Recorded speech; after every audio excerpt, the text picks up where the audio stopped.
Hemiplegia या फिर सुन्नपना, ये एक कॉमन प्रॉब्लम है जो युवाओं में काफ़ी पाई जाती है, खास करके जब एज 40 प्लस होती है, 40 to 50 या 60 तक।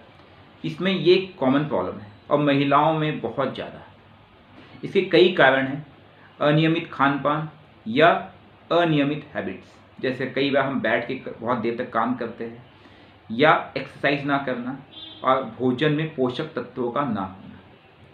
लेकिन सुन्नता में आप बहुत ही डिस्ट्रैक्ट होते हैं, क्योंकि कई बार बैक अर्थात आपका जो स्पाइनल प्रॉब्लम है वहाँ से लेकर पैरों तक एक ऐसा करंट सा दौड़ेगा, आपको लगेगा कि ये पैर सुन्न होगा एकदम। यही नहीं, जिसको कई लोग साटिका भी बोलते हैं, आपके हाथों में भी कई बार सुन्नपना आने लगता है और ये नमनेस आपकी कई बार बैक या अन्य पोर्शन में भी होता है। और जब ये नमनेस बहुत ही सीवियर लेवल पे पहुंच जाती है तो ये बहुत ही घातक बीमारी का रूप ले लेती है, जिसको हम बोलते हैं पैरालिसिस अटैक। ये बहुत ही कम लोगों में होता है, लेकिन ये भी होता है। अब सुन्नपना का उपाय कैसे करें? क्या सुन्नपना का इलाज हम घर बैठे कर सकते हैं? बिल्कुल कर सकते हैं। देखिए, सुन्नपना क्या है पहले ये समझना होगा। सुन्नपना कुछ नहीं है, basically a blockage of a nerve. हमारी जो बॉडी में आप देखेंगे, हाथ से लेकर के सिर तक या पैर से लेकर के सिर तक पूरी तरह से नसों का एक जाल बिछा हुआ है। ये नर्व्स जो होते हैं, ये नर्व्स बेसिकली एक दूर संचार का काम करती है, प्लस इनके साथ ब्लड वेसल्स होते हैं जिसमें रक्त का प्रवाह होता है। जब इन नर्व्स को कहीं भी ब्लॉकेज आती है, अर्थात एनर्जी फ्लो नहीं हो पाता है, तब हम उसे कहते हैं सुन्नपना। और सुन्नपना में आपको स्ट्रेन भी आता है और कई बार नमनेस के कारण आपको ऐसा फील होगा, अरे मेरा हाथ तो एकदम ठंडा पड़ गया, मैं उठा ही नहीं पा रहा हूँ, यूज़ ही नहीं कर पा रहा हूँ कुछ देर के लिए। और ये प्रॉब्लम खास करके लोगों को कब होता है? जब वो सोते हैं, महिलाओं को, जेंट्स को, कि वो नींद में है और जब उनकी नींद खुलती है देन दे आर फाइंडिंग, उनको ये महसूस हो रहा है कि मेरा एक हाथ काम नहीं कर रहा है थोड़ी देर के लिए, या मेरे एक पैर में नमनेस आ गई है। अब इस नमनेस का उपाय कैसे करें? देखिए, सबसे पहले तो उस पोर्शन को ताकत देनी होगी, उस अवरोध को या नर्व्स में जो भी ब्लॉकेज है उसको निकालना है। उसको निकालने के 2-3 तरीके हैं। अगर हम एलोपैथिक वे में जाए तो नर्व्स को ताकत देने के लिए न्यूरोकाइंड काइंड ऑफ थिंग बहुत सारी अलग अलग दवाइयाँ आती है, या फिर कई लोग इंजेक्शन का भी यूज़ करते हैं। लेकिन आयुर्वेद में या होम्योपैथी में भी कई सारी अच्छी अच्छी दवाइयाँ हैं जिनके प्रयोग से आप इसे ठीक कर सकते हैं। देसी नुस्खे में नीम या नीम के तेल का प्रयोग करके आप सुन्नपना जैसी घातक प्रॉब्लम को जड़ से समाप्त कर सकते हैं। लेकिन हाँ, आपको नियमित रूप से उसका उपयोग करते रहना होगा। इसमें आपको 2 चीज़ फॉलो करनी है, स्ट्रिक्टली 2 चीज़ फॉलो करनी है। सबसे पहली चीज़, आपको नीम का तेल चाहिए। अगर मार्केट में मिल जाए तो बहुत बढ़िया है, ना मिल जाए तो बनाने की विधि हम आपको भी बताने जा रहे हैं। दूसरा स्टेप, नीम का पाउडर चाहिए। मार्केट में मिल जाए बहुत बढ़िया, लेकिन नेचुरल होना चाहिए। नहीं है तब भी हम आपको बताने जा रहे हैं। अगर नीम का पाउडर नहीं है, आप गांव में हैं, तो आप नीम की पत्तियों का भी सेवन कर सकते हैं। पहले हम दूसरा स्टेप बताते हैं। दूसरे स्टेप में आपको नीम के पाउडर का सेवन डेली अर्ली मॉर्निंग करना है, जिससे आपके बॉडी के टॉक्सिन्स को निकालेगा वो और आपको एक सपोर्टिव रिलीफ मिलेगा। लेकिन अगर आप गांव में हैं, आप कहते हैं कि मैं नीम का पाउडर क्यों बनाऊं, मुझे तो फ्रेश पत्तियां मिल रही, तो वो तो बहुत ही अच्छा है। आप सुबह सुबह उठिए, नीम के पत्तियों को तोड़िए, 10 पत्तियां लीजिए, चबा जाइए और खा जाइए। That's it. चबाते हुए पूरी तरह से चबाइए, लीजिएगा नहीं, चबाइए उसको और जूस सहित सब कुछ अंदर ले लीजिए। ये पहला स्टेप आपको अर्ली मॉर्निंग करना है। जिसको भी सुन्नता जैसी कोई भी प्रॉब्लम हो, छोटे बड़े सबके लिए। अर्थात आप क्या कर रहे हैं? आप अपने ब्लड को, अपने नर्व्स को क्लीन कर रहे हैं।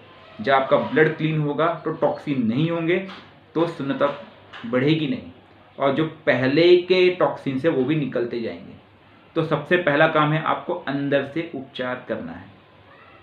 अब स्टेप बी, जो गलतियां हो चुकी है, देखिए, एक है कि प्रॉब्लम ना बढ़े, दूसरा है कि उस प्रॉब्लम को ठीक करना है। प्रॉब्लम ठीक 2 तरह से होगी, एक अंदर से होगी, एक बाहर से होगी।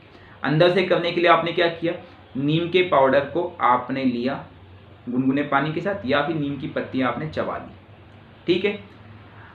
पहला स्टेप, क्योंकि आप टॉक्सिन निकाल रहे हैं, ये अंदर से जो आपने किया। अब बाहर से क्या करना है, आपको चाहिए नीम का तेल, ठीक है। नीम के तेल को आपको उस पोर्शन में अप्लाई करना है। जैसे मैं कहता हूँ आपको शून्यता की प्रॉब्लम बाएं हाथ में है, आपको कुछ नहीं करना है, सुबह और शाम, सुबह उठने के बाद और रात को सोते समय तेल लेना है हाथ में, ठीक है, और उसको अप्लाई करना है। अब नीम का तेल सब व्यक्ति को तो मिलेंगे नहीं, तो आप क्या कीजिए, नीम की पत्तियाँ, फ्रेश नीम की पत्तियाँ लीजिए, ठीक है।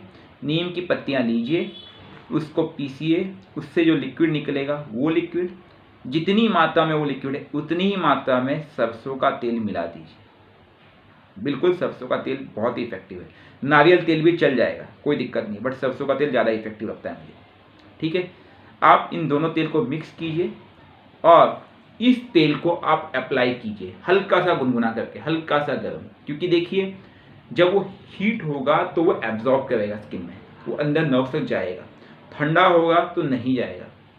गर्म चीज़ जल्दी सोखती है, ये आपको पता होगा, ये एक साइंस है। लेकिन अगर आप शहर में हैं, आपको नीम की पत्तियाँ नहीं मिल सकती है, कोई दिक्कत नहीं है, आप नीम का पाउडर ले लीजिए।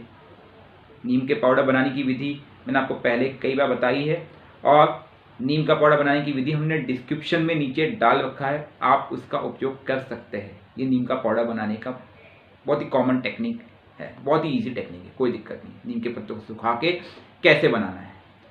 अब इस पाउडर को आपको करना क्या है, आप जैसे आधा चम्मच पाउडर लेंगे और उसमें 1 चम्मच सरसों का तेल लेंगे, ठीक है। इनको मिक्स करके एक अच्छा सा पेस्ट बना लेंगे, ठीक है। उस पेस्ट को आप हल्का सा गर्म कर लेंगे। अब उस पेस्ट को आपको हाथों में लगाना है। देखिए नीम का तेल हो तब भी, ऐसे हो तब भी, आपको उसको हल्का गुनगुना करना ही होगा। आप उसको अप्लाई करेंगे, जहाँ भी अप्लाई करेंगे वो उनके तत्वों को लेगा।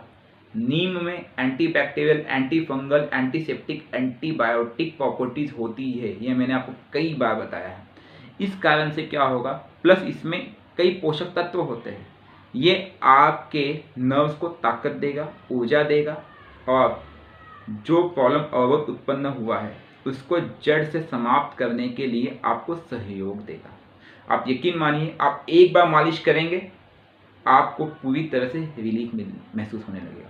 आप डेली सुबह शाम करके देखिए, हफ्ते से 10 दिन, ज़्यादा नहीं, हफ्ते से 10 दिन में आपको राहत मिलेगी। आप साथ ही साथ अपने डॉक्टर का परामर्श भी अवश्य लें, अपने वैद्य हो या एलोपैथिक डॉक्टर हो उनको भी दिखाइए, उनकी दवाइयाँ लेते रहिए, दवाइयाँ बंद मत कीजिए। ये नुस्खा एडिटिव नुस्खा है, सपोर्टिव नुस्खा है, हर तरह की शून्यता को ये कंट्रोल कर लेगा। खैर ये हमारा सजेशन है, लेकिन कई बार डिसइंटीग्रेट हो जाता है कोई पोर्शन, जैसे आपके स्पाइनल डिसइंटीग्रेशन है, उस केसेस में आप उसका सुचारू रूप से इलाज नहीं कर पाते, तब तो आपको स्पेशल ट्रीटमेंट लेने पड़ते हैं। कई बार एक्यूप्रेशर थेरेपी है, मसाज थेरेपी है, या कई अन्य ट्रीटमेंट होते हैं। लेकिन हाँ, आप इसको लेके रहिए, इसके कोई साइड इफ़ेक्ट नहीं है, बहुत ही इफ़ेक्टिव है ये। आगे कोई भी प्रश्न होंगे, कोई भी सवाल होंगे या कोई भी सजेशन होंगे, आप नीचे कमेंट में अवश्य डालिएगा, हम उसको अवश्य रिप्लाई करेंगे। आपके पास कोई और जानकारी होंगी, कोई और नुस्खे होंगे इस प्रॉब्लम से रिलेटेड, वो भी डालिए ताकि और लोगों को उससे सहायता मिले।